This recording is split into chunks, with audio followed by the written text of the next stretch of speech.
Pasco Sheriff's Office to come and share with us a little bit about this tragedy and what he's doing to try to help kids that get caught in this broken system.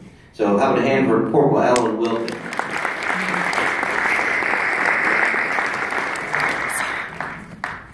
First of all, good afternoon. Good afternoon. Wow, what a great group. I have to say this getting here was a challenge. Yeah. I left North Pasco County, we met in Pasco. I had a meeting there and had to get here. My GPS told me that I would be here. GPS is pretty interesting. Yeah, sometimes it works. At 12:30, but I knew I could make up some time because I have this really cool meeting. Something about lights and yeah. It's kind of part like the Red Sea. Until you get to the Camel Causeway and they could care less.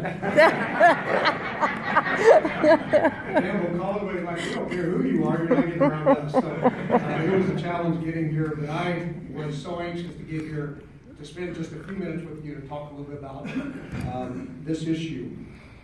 My law enforcement career has been very good to me. I've had the opportunity to do just about everything you can do in law enforcement in my 25 years or so of doing this.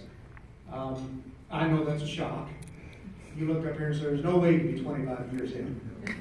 When I started, at 29, I started when I was 9 years old. As young as I do, and still have 25 years of law enforcement. It's been a good career. I've had a chance to do just about everything you can do in law enforcement, from going up the command chain to major crimes, to homicide, cold case. I mean, you name it. I've had the opportunity. It's been a good career. I've done just about everything except have a canine, have a dog. Well, I have a dog. He just happens to be worthless. He's a 110-pound Doberman that doesn't know how to bark at anybody. He's just a worthless dog. But I've had the opportunity. It's been good. But the past several years, my assignment has been multiple, as most of the people here in law enforcement can tell you. You wear many hats. You have an assignment. There's this title that you have, but you find yourself doing a whole lot of other things as well. But my primary assignment over the past few years has been human trafficking. And recently, or in the past several years, I've had the opportunity to be the commander of our human trafficking task force for Pasco County. And it is an honor to serve in that role because of how dirty and dark that particular crime is.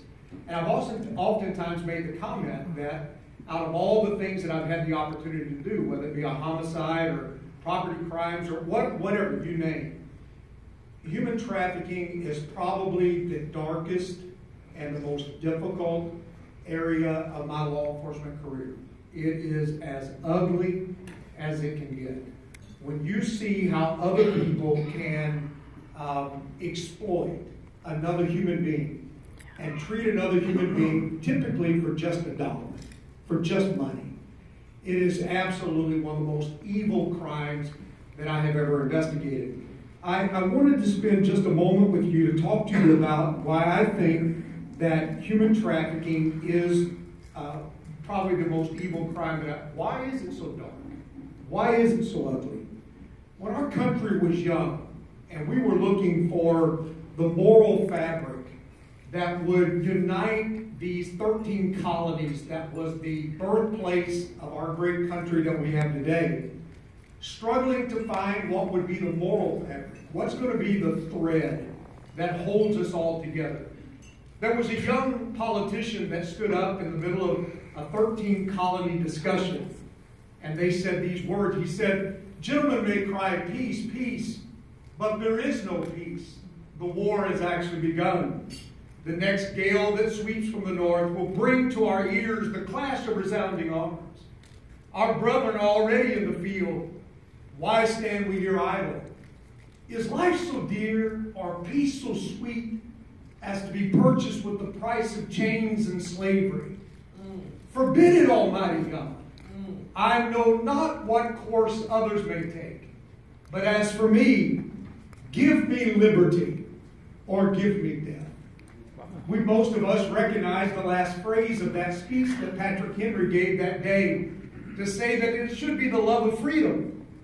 that should unite this great country that we now know as the United States of America, and yet we know that we've struggled with freedom.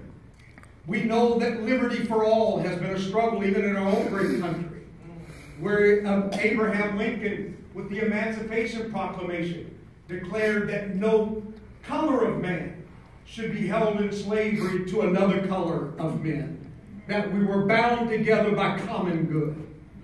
But we know that the women's suffrage movement said no gender should be held in slavery to another gender. Dr. Martin Luther King Jr., who I admire deeply, when he made the I Have a Dream speech and talked about that a man should not be judged on the color of his skin, but the content of his character. We struggle with no class of men should be held in slavery to another class of men. And yet here we are in 2018, and there are more people in slavery today than at any other time in the history of our world. And that slavery is called human trafficking. Human trafficking, according to the International Labor Organization, human trafficking now has 40.3 million victims today. 40.3 million. Some organizations have that as high as 60 to 65 million. But if you use the ILO, 40.3 million generating $150 billion a year. More than Google, Nike, and several other corporations together is being profited by this human trafficking that is now the second largest criminal enterprise in the world. And yet we wonder, what about the great United States? Surely we don't have this problem here. And yet according to the Polaris Project, the United States of America is the largest consumer of human trafficking in the world. The land of the free and the home of the brave. And we're still struggling with the lack of liberty. Florida is reported by the Polaris Project to report to the Polaris Project as the third highest state in the nation, behind California and Texas. Florida reports at the third highest rate to the Polaris Project. And then when you get to the Tampa Bay area, which I see some fellow law enforcement and myself who deal with these issues, when you get to our area, we're noted to be number 3 in the state, behind Miami and now Orlando, and now the Tampa Bay area. But people ask me all the time, but this must be an international problem. It's migrants coming in. It's Honduras, and it's Guatemala, and it's maybe Ukraine or Belarus or India or China. And yet the most that we are rescuing in our area, from my task force and those that I'm connected with through those extended networks, most of who we rescue in the Tampa Bay area is our own kids. What we refer to as DMST, domestic minor sex trafficking. Our own kids. Our own kids. And the trauma that is unfathomable when you rescue one of these young victims. The youngest that I personally have had the opportunity to rescue was 8 years old. An 8-year-old girl who had been trafficked for 2 years by her own uncles. Been raped since she was 4 and trafficked since she was 6 for a pack of cigarettes or a 6-pack of beer. How about the 12-year-old male, because a lot of people don't think males are involved, the 12-year-old male who was ripped up so hard had to go to the emergency room. We're talking about trauma that is unfathomable to the mind. Their lives have been ripped from them. Their childhoods are completely destroyed. And yet when I look at these victims, I realize that the reason they are victims is because of the exploitation of vulnerabilities. And experts tell us that the vulnerabilities are things like poverty, things like education, lack of education, environmental. These are the vulnerabilities that they are struggling with, and they are. But it's not always those vulnerabilities. We have seen the wealthy who have been exploited. We have seen those from good neighborhoods who have been exploited. What about the 13-year-old who was already a pimp in an affluent middle school, pimping out two 12-year-old girls? And when we seized the iPad, he has on his iPad, he had downloaded Pimpology from Amazon.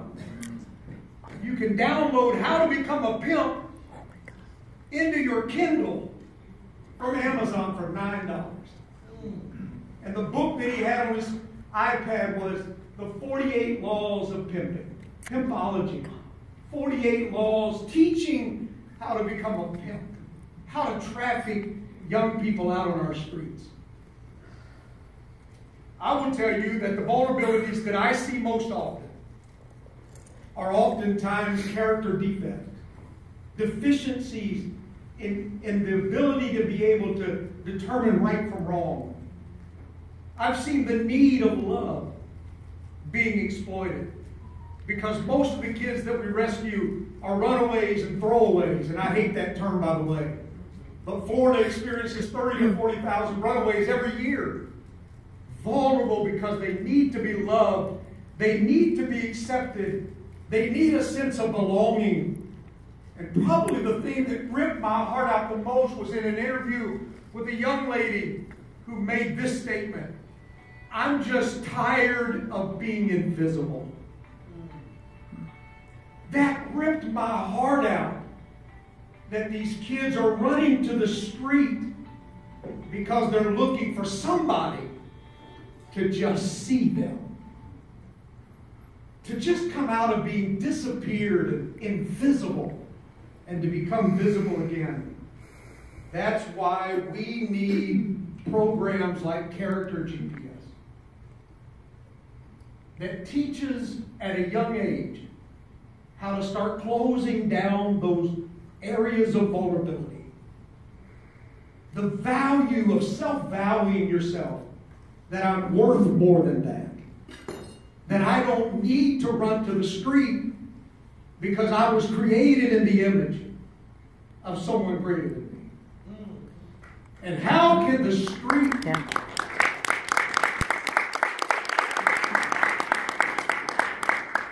And how can the street make me dirty when I have been made fearfully and wonderfully? We need programs that establish a power of worth. Let's close these vulnerabilities, make a difference, and we start with our young people. Thank you.